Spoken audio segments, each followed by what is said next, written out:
Hey guys, it's Casey and welcome back to my channel. Now, today I come before you humbly on the people's internet with something that is very near and dear to my heart, a rant.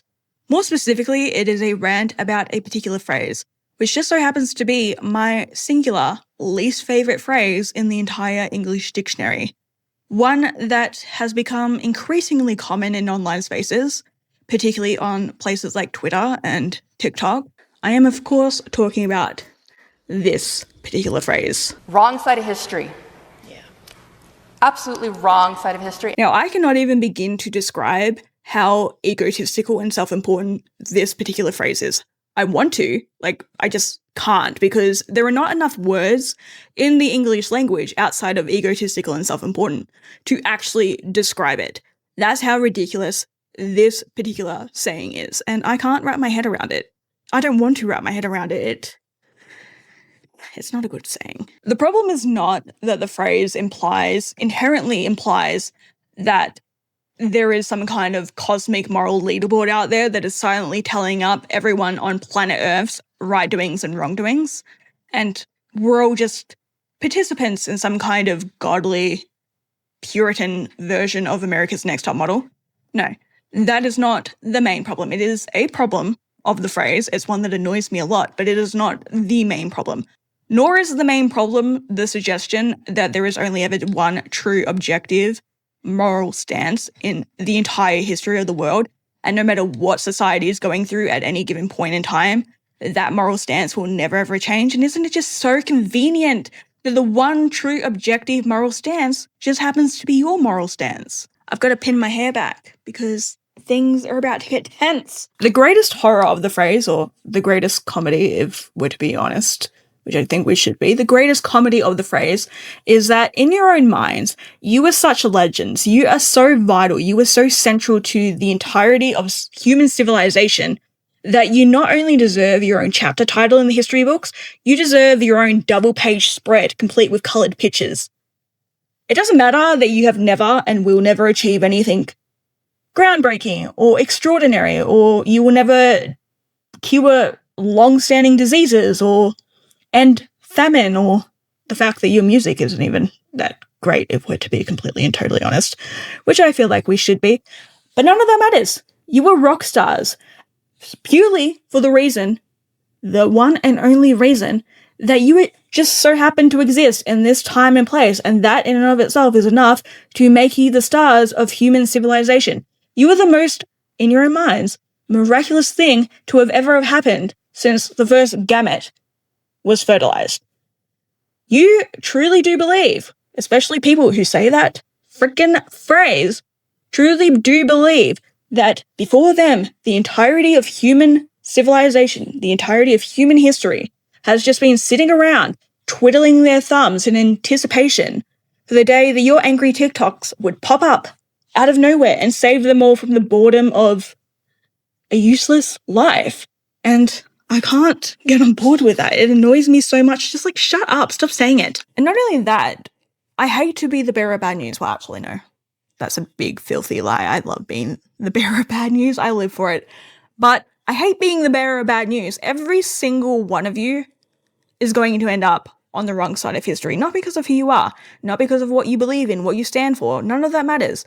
No, you are going to end up on the wrong side of history purely because of where you are in time and space. And sure, I would love to blame the West, but it's not a Western issue. It's a global issue. The one and only thing that you are going to be remembered for, the core thing that you are going to be remembered for, because I don't think it's fair to say that it's the one and only thing, but it's definitely the core thing that you will be remembered for, is the rapid rise and fall of AI. And that remembrance is not going to go the way that you think it's going to go. You are not going to be visionaries or revolutionaries, no. You are going to be the villain in that story. You are primarily going to be remembered as the people in human history who created a tool, because that's what AI is. It is a tool in exactly the same way that a screwdriver or a calculator is a tool, and then try to blame it for your own failings. Instead of using it wisely, you are remembered as the people who try to scapegoat a computer for your own inability to take accountability for your own actions. You are going to be history's poster children of causation cowardice, of cruelty by convenience.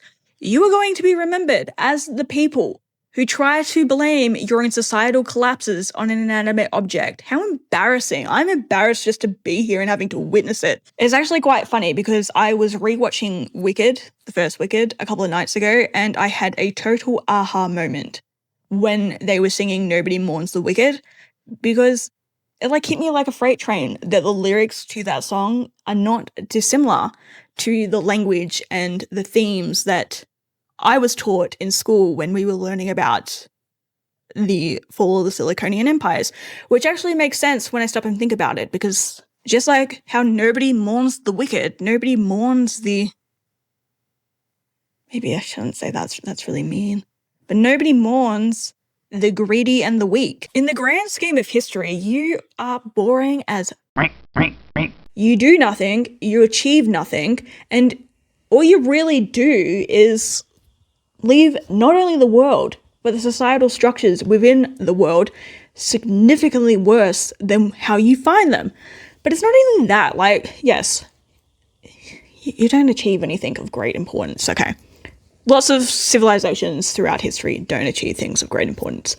But you also have no aesthetic flavoring. None at all. You look at the Romans, you look at the Byzantines, you look at the Victorians. They all had their own flavor to them. They had their own aesthetic. They had their own style that was instantly recognizable throughout time and space as being from them. You have nothing. You will have nothing to show for yourself. Your style is just plain white walls and plastic clothing. It's like you live in an open-air insane asylum. It's really, really weird. I don't understand how you can have one of the biggest... I don't want to say cultures because it's not a culture. There is a global culture, and I actually wanted to make a video about this as well the other week, but that was one that I shelved. Nobody here has culture. They really, really don't. There is a culture of cosplaying cultures that have been dead for a very long time now. People cosplay that for social credit, but they don't actually exist. But anyway, I'm getting off topic. You have nothing. You have no social contract with one another. You have no common goals. In fact, you have the opposite of common goals. You are extraordinarily divided across every single aspect of community across the globe. It is every single man for himself taken to the ultimate extreme. And it is ugly. Culturally and aesthetically speaking, it is hideous. I was filling in my journal prompts, which I will get to in a moment because I do have new ones. But I was filling in one of those the other day and I was reminiscing about the time that I stole meringues from the meringue parlor. And I was transported, mentally speaking, back to that day. And it was a wake-up call. Everything there was absolutely stunning. Every aspect of that memory was stunning. Now, yes, I could be looking at this through rose-colored glasses, and I probably am, but I don't think that they are that rose-colored. In fact, they are probably 2025 rose-colored glasses because I was looking at flowers the other day because it is summer here in Australia right now, so there are lots and lots of flowers around. And I swear that even the flowers here are grey-scaled. It's really, really weird. But to be fair, and I feel like we should be fair, this is a very poor recreation of what was already a very bad time in human history made by someone who is inherently very doom and gloom. So I think asking for vibrant colours is maybe an inch too far in the request form. But anyway, I am going to do my journals and I'm just going to read them because I need a record of them. Okay, I'm still doing this journal, which is my grandmother's life journal, because it is still by far the best journal out of all my relatives' life journals, and I'm enjoying it. I'm actually really, really enjoying it. So maybe Dres Levesque doesn't know me as well as he thinks he does, because he just gave me a bunch of just random prompt journals, and Nate knew pretty much immediately that this would be my jam, and it is my jam. But then again, Nate is lovely, and Dres Levesque is a sociopath. Anyway, sociopath, he's a psychopath. He is a legitimate psychopath. So he wouldn't even know, even though when he says he knows me better than I know myself. I don't think he does. I think Nate does because he knew this. So let's see what I wrote, because I wrote a few of them. I'm not going to read them all. I filled in a lot, but Let's see how we go. Question 1. Describe your favourite thing to do in the summer as you were growing up. Answer. Every summer from the age of 5 to about the age of 13, I wrote 12 here, but it was really more like 13-ish, around there, maybe even 14-ish. I don't have the greatest memory of it, but it was somewhere around there. But anyway, my mother would close the doors to her own clinic for several weeks. Already on leave from her duties at the university, we would travel further down the coast to where the mines were. So there were mines on the beach. It was for a different thing. I'm not going to get into that. That is not relevant, really. Big gold and silver mines, dug straight upon the coast, more into the cliff than the coast. There she would set up shop at the mines as the resident physician for the summer because my mother could never not work. She had to work 24 hours a day, 7 days a week, 365 days a week, even a year, not a week. That'd be really scary. But even when she was like on break, she was never truly on break. She just closed her own clinic down and then we would go up the beach so we could get the best of both worlds so that she could continue to work because she was a workaholic and I could swim and have fun. So that's what we did every single summer. And so every summer of my recalled childhood, once I was old enough to form solid memory, was spent as a wild child on the white sand beaches of Bethel.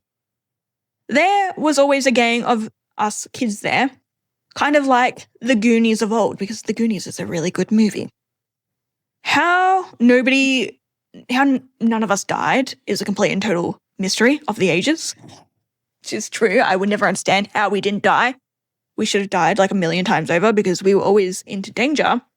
It lurked behind each rock. The more idiotic, the better.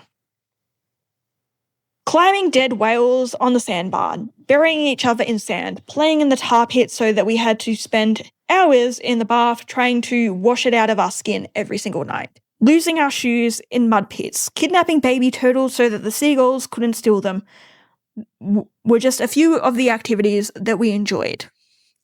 Some of those kids I never saw again. Some I saw year in and year out. But all the same, I recall none of their names. All the same. But they play a key role in my childhood memories.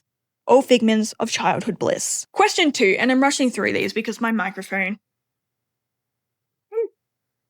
is orange, which means that it's about to die, so I'm just going to rush through them without commentary this time. I say that, I will probably give a lot of commentary because I'm a yapper and I can't help myself, so let's see. Anyway, question 2. What is the best gift or experience you had for your birthday? When I was 6, I wanted a pony. I wanted a pony so bad that many nights that year were spent in tears, if not full-blown pounding my fists on the floor tantrums, which is true. My mother tended to spoil me rotten, indulging me in every which way. But in this she stood firm. There would be no pets that required more attention than a goldfish, and Lord knows a pony requires more attention than a goldfish. Never mind that my mother herself would never have had to care for my pony. It would have been stabled at the pony club where she graciously allowed me 3 riding lessons per week, but never a pony of my own. Oh no, never ever. As a compromise, for my 7th birthday, she brought me a bespoke rocking horse. It was beautiful, dapple grey with real horsehair, mane and tail, a real leather saddle with real leather stirrup levers and real stirrups, and a double bit, and dark, soulless eyes. I think it's supposed to say soulful, but let's be real, he wasn't alive, so his eyes were soulless because he wasn't alive. I named him Kaliko. I don't know why. And I loved him just as much as I could of a real pony. He was my prized possession. Fermented all the more so my natural life. He still sat in my childhood bedroom the last time I set foot in there. Maybe he's still there today. I don't know. I miss Kaliko. I wish I still owned him. Which is true, I do. He was very nice. There's nothing like that I've seen here in the modern West. You don't do bespoke stuff, which I don't understand why, because mass-produced stuff is shit. Anyway, question 3. Describe using all 5 senses your favourite room in your childhood home. Answer. My childhood bedroom. Not a single child in the modern West has a bedroom which rivals mine, which is true. How could they ever? Everything here is mass-produced. It's the same rant I just went on. Everything here is mass-produced, plastic and white. The only thing it lacks more than personality is soul. It's a very harsh criticism, but it's true. It's still true. My childhood bedroom was equal parts whimsical, cozy, and purely mine. It was essentially an alcove framed by a wide arched opening. Overhead, exposed wooden beams and a rose petal chandelier decorated an otherwise cream ceiling. The walls were robin egg blue, hand-painted with murals. Think swirls of vines and cherubs and butterflies and castles, all in dreamlike sketches that had been done by hand, by the way, which I loved it. It gave so many imagination opportunities, which is something I think children's bedrooms in the modern West lack, but this is not the video for that rant. Anyway, a stitched valance sage green with botanical print ran the length of the border, tying the art and drapery together and giving it an ethereal feel. Half wallpaper, half daydream. Again, I am very, very flowery in my language when I do these. I don't know why. Center stage sits a delicate maple wood bed. Its headboard silhouetted against the 3 tall arched windows whose wrought iron grille curl like vines. Filtered daylight slips through the lace shears and sage green drapes, finished with ruffled valance. A gold canopy swayed loosely from the ceiling, cascading over the bed. Pops of gold appear scattered across the room, anchoring the pastels in a warm, sun-kissed glow. Next to my bed sits Calico, rocking the rocking horse from the last prompt, in an eternal gallop next to a low-proof and beanbag collapsed into an inviting reading nest. The bedding is soft and floral, embroidered in muted greens and blush pinks. 2 matching pillows in watermint brocade flank an orange fox-face cushion, while an oak trunk sits at the foot of the bed, supporting a neatly folded blue and cream plaid throw. On the left, a paint-splotched ladder, long retired from duty, props itself against the wall.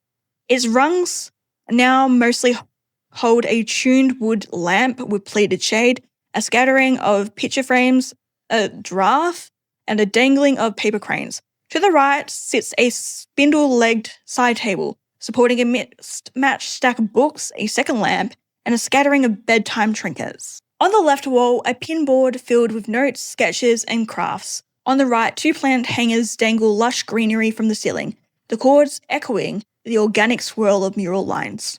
A small writing table occupies the alcove's right wing. It's a roll top which has inside its pigeonholes are stuffed with notebooks and a green-shaded baker's lamp casting a scholarly glow.